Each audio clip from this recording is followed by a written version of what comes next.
बिहार के पुलिस महकमे में गुटबाजी इतनी तेज हो चुकी है कि डीजीपी आर.एस. भट्टी बिहार छोड़कर जाना चाहते हैं। आर.एस. भट्टी ये पद छोड़कर बिहार से चले जाते हैं तो उनकी जगह बिहार में लेगा कौन? कौन है जो इस प्रेशर को झेल पाएगा? यानी नया डीजीपी बिहार को जो मिल सकता है वो कौन कौन हो सकता है? क्या अब तक खबर आई है? सर जाते हैं केंद्रीय प्रतिनियुक्ति पर बिहार से बाहर तो 3 नाम है अभी जो सबसे ज्यादा चर्चा में है। एक तो और उनकी भी छवि अच्छी है, ईमानदार मानी जाती है, कड़क मानी जाती है। अगर वो बनेंगे डीजीपी तो एक इतिहास रच देंगी, क्योंकि बिहार में पहले कोई महिला डीजीपी नहीं बनी। बिहार के पुलिस महकमे में गुटबाजी इतनी तेज हो चुकी है कि डीजीपी आर.एस. भट्टी बिहार छोड़कर जाना चाहते हैं।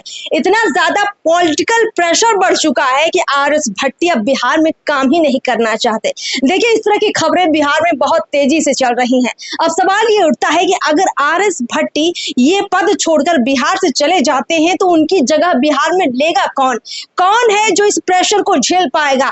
चाहे बात यहाँ गुटबाजी की हो या पॉलिटिकल प्रेशर की हो। इस तरह के कई सवाल हैं जिनके जवाब आज हमें देंगे पूर्व आईपीएस अमिताभ दास। स्वागत है सर आपका पीओ भारत पर। थैंक यू सर, थोड़ा सा पहले इसको भी ब्रीफ कर दीजिए कि आर.एस. भट्टी पर क्या प्रेशर पड़ रहा है। और नीतीश कुमार एक तरफ कहते हैं कि वो सुशासन बाबू है, लेकिन उसके बावजूद उन्होंने आर.एस. भट्टी को एक फ्री हैंड काम करने का मौका नहीं दिया। ये खबरें हम तक पहुंची हैं, लेकिन और क्या बड़ी वजह मान रहे हैं कि आर.एस. भट्टी जा रहे हैं और उनकी जगह फिर कौन लेगा? ये जो भट्टी सर हैं ये 90 बैच के आईपीएस हैं और एक अच्छे पदाधिकारी के रूप में इनकी बिहार में छवि रही है, कड़क और अच्छे पदाधिकारी के रूप में। और मैं दर्शकों को बता दूं कि 1998 में पूर्णिया के विधायक अजीत सरकार की हत्या हो गई थी और पूरे पूर्णिया शहर में हालात बेकाबू हो गए थे, लाखों लोग निकल गए थे सड़कों पर। तब लालू यादव भट्टी सर को हेलीकॉप्टर में साथ बैठा के पूर्णिया ले गए थे और उन्होंने वहां भीड़ को ये कहकर शांत कराया था कि मैं भट्टी को लेकर आया हूं, अब आप लोग शांत हो जाइए, सारे हत्यारे पकड़े जाएंगे। और भीड़ पर उसका असर भी हुआ था। तो ये भट्टी सर की एक छवि थी। जी जी।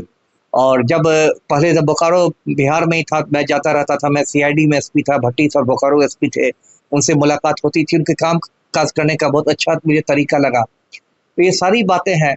लेकिन देखिए, समस्या क्या हो गई है कि जो बिहार की सरकार है पलटू राम की, वो पूरी तरह माफिया की कठपुतली है। तो ऐसी स्थिति में कोई भी ईमानदार पुलिस अधिकारी जो रहेगा उसको एक घुटन महसूस होगी, उसका दम घुटने लगेगा, क्योंकि आप माफिया के खिलाफ कोई एक्शन नहीं ले सकते। अब मैं यही तस्वीर दर्शकों को दिखाऊं, इसमें जो हमारे मुख्यमंत्री हैं जो सुशासन का ढोल बजाते हैं, लंबी चौड़ी बात करते हैं कि हमारा 0 टॉलरेंस है क्राइम पर, हम ना किसी को फंसाते हैं, हम ना किसी को बचाते हैं। इनके उप मुख्यमंत्री कहते हैं सम्राट चौधरी कि हम तो अपराधियों का गया में पिंडदान कर देंगे। मतलब बड़े बड़े डायलॉग मारे जा रहे हैं, लेकिन क्या आप कर सकते हैं? पूरी सरकार माफिया चला रही है। आप मतलब दर्शक यदि एक फर्ज करें, कल्पना करें कि भट्टी साहब ये फैसला लेते हैं कि अनंत सिंह को पटना के बेऊर जेल से दिल्ली के तिहाड़ जेल भेजना है। मान लीजिए भट्टी सर के दिमाग में ये बात आई और वे इस आशय का एक प्रस्ताव गृह विभाग में भेजते हैं पुलिस मुख्यालय की ओर से कि अनंत सिंह को दिल्ली के तिहाड़ जेल भेजा जाए। तो क्या आप जानते हैं गृह मंत्रालय भी पलटू राम के ही पास है, तो क्या उनके प्रस्ताव को माना जाएगा? नहीं माना जाएगा। उनके प्रस्ताव को कूड़ेदान में फेंक दिया जाएगा फाड़ के, है ना। अपनी भी उनकी फजीहत होगी, या फोन पर हो सकता है मुख्यमंत्री से फटकार भी सुन ले कि और कोई काम आपको नहीं है भट्टी साहब, ये क्या क्या कर रहे हैं। तो ऐसे हालात बिहार में हो गए। ऐसे से भट्टी सर ही नहीं, कोई भी जो है जो ईमानदार पदाधिकारी है, जिसका जमीर बचा हुआ है, ईमान जिंदा है, उसको एक घुटन का माहौल में है। दूसरी बात क्या है कि जो सरदार पटेल भवन है, जो पुलिस मुख्यालय है बिहार का, पटना के बेली रोड पर है, उसके अंदर बहुत ज्यादा गुटबाजी है और वो जातीय आधार पर वो गुटबाजी है, खेमेबाजी है। एक वहाँ कुर्मी लॉबी है पुलिस मुख्यालय में और वो कुर्मी लॉबी को सीधे पलटू राम का संरक्षण प्राप्त है, पलटू राम की छत्र छाया में काम करता है और उसने भट्टी सर को बिल्कुल बेबस और लाचार बना दिया। अच्छा सर, सवाल ये है कि जिस तरीके से आप देख रहे हैं कि सब तरीके से आर.एस. भट्टी घिर चुके हैं, अब उनके सामने चारा नहीं बचा है, तो कहीं ना कहीं वो बिहार से पदमुक्त होना चाहते हैं डीजीपी पद से और केंद्र की तरफ रुख करना चाहते हैं। सवाल है कि बीजेपी के डीजीपी पद के लिए कौन कौन चेहरे हैं, यानी नया डीजीपी बिहार को जो मिल सकता है वो कौन कौन हो सकता है? क्या अब तक खबर आई है? नहीं, देखिए, अगर भट्टी सर जाते हैं केंद्रीय प्रतिनियुक्ति पर बिहार से बाहर, तो 3 नाम हैं अभी जो सबसे ज्यादा चर्चा में है। एक तो आलोक राज सर हैं, जो 89 बैच के आईपीएस है, 89 बैच के आईपीएस है, वो भी डीजी रैंक में ही है, अभी डीजी निगरानी है, डीजी विजिलेंस है, और उनकी भी अच्छी छवि है, अच्छे पदाधिकारी हैं आलोक राज सर। और दूसरी है मैडम शुभा ओहटकर, वो तो 90 बैच की हैं, भट्टी सर की बैचमेट ही हैं, और वो अभी DG home guards and fire services है, मतलब ये जो अग्निशमन दस्ता होता है और गृह रक्षक, उनकी डीजी है, और उनकी भी छवि अच्छी है, ईमानदार मानी जाती है, कड़क मानी जाती है। अगर वो बनेंगी डीजीपी तो एक इतिहास रच देंगी, क्योंकि बिहार में पहले कोई महिला डीजीपी नहीं बनी, तो वो भी एक है मैडम शुभा ओहटकर। और तीसरे जो दौड़ में है वो विनय कुमार सर हैं, वो 91 बैच के हैं, उनकी भी छवि ईमानदार अधिकारी के रूप में रही, अभी डीजी सीआईडी में है। तो मेन यही 3 लोग दौड़ में हैं। अच्छा। और ये तो एक राजनीतिक फैसला होता है, मुख्यमंत्री का फैसला होता है कि वो किसको डीजीपी बनाए। जैसे आलोक राज सर भट्टी सर से सीनियर थे, लेकिन भट्टी सर को डीजीपी बनाया गया, ना कि आलोक राज सर को। तो ये मुख्यमंत्री का अपना विशेषाधिकार होता है कि जो 2-3 डीजी रैंक के अधिकारी हो, उसमें किसी को वो डीजीपी बना सकते हैं जी।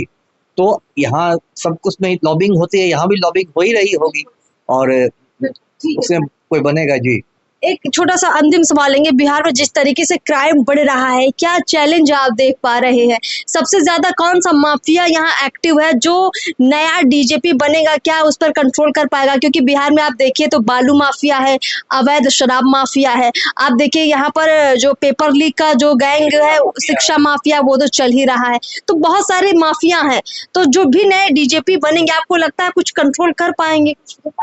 देखिए, जो डीजीपी का पद होता है वो बिहार जैसे राज्य में, जहाँ इतनी अराजक स्थितियां हो, बिहार तो कोई शांतिपूर्ण राज्य है नहीं, तो वहां आप समझिए कि कांटों का ताज होता है। कहने के लिए डीजीपी को ताज मिलता है कि भाई आप पुलिस के चीफ है राज्य में, लेकिन वो कांटों का ताज रखता है। वो बहुत, मतलब आप समझ सकते हैं कि एक चुनौतीपूर्ण ये है, पद है।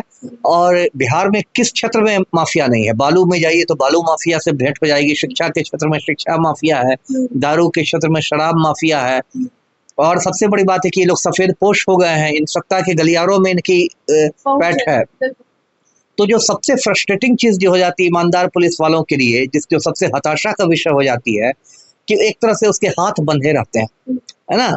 जैसे अभी मैंने उदाहरण दिया ना कि भट्टी सर चाहें कि अनंत सिंह को तिहाड़ जेल भेजने के, कुछ नहीं कर सकते। कल्पना कीजिए कि भट्टी सर चले गए और इस 3 में से कोई तो उससे क्या हालात बदलेंगे? मुख्यमंत्री तो पलटू राम ही रहेंगे, डीजीपी ना बदल जाएंगे, सीएम तो यही रहेंगे। तो अगले डीजीपी को भी क्या होगा, है ना। मान लीजिए मैडम शोभा ओहटकर चाहें कि नहीं फिर ये अनंत सिंह पर कड़ाई हो, या इसके साथ कुछ हो, या आनंद मोहन को जेल भेजवाया जाए, उस पर राष्ट्रीय सुरक्षा कानून लगाया जाए, कोई भी, मतलब नीतीश कुमार के करीबी किसी भी माफिया पर हाथ डालना चाहे तो फिर उनको परेशानी आएगी। फिर उनके साथ इतनी परेशानियां पैदा की जाएगी कि वो फिर केंद्रीय प्रतिनियुक्ति पर जाएंगी, या फिर उनको हटा के वापस होमगार्ड्स भेज दिया जाएगा। तो ये चुनौतियां हैं जी। बहुत बहुत शुक्रिया। तो कुल मिलाकर देखिए, कभी कभी ये जरूर कहा जाता है कि जो बिहार की सरकार है वो ब्यूरोक्रेट्स चलाते हैं, लेकिन हमने यहाँ ये भी देखा है कि नीतीश कुमार पर आरोप बड़े बड़े लग रहे हैं कि वो यहाँ के जो पुलिस प्रशासन के बड़े बड़े पद पर बैठे लोग हैं उनको फ्री हैंड नहीं देते हैं कि वो बड़े माफिया पर बड़ी कार्रवाई कर सके। यही वजह है कि बिहार में ये जो क्राइम का स्तर है वो घट नहीं रहा है। अब सवाल ये है कि जो भी नए डीजीपी आएंगे वो कितना खुलकर कर पाएंगे, या वो भी डीजीपी आरएस भट्टी की तरह निराश हो जाएंगे। देखते हैं आगे क्या कुछ होगा। खबर पर लगातार हमारी नजर बनी हुई है, देखते रहिए पीओ भारत। नमस्कार।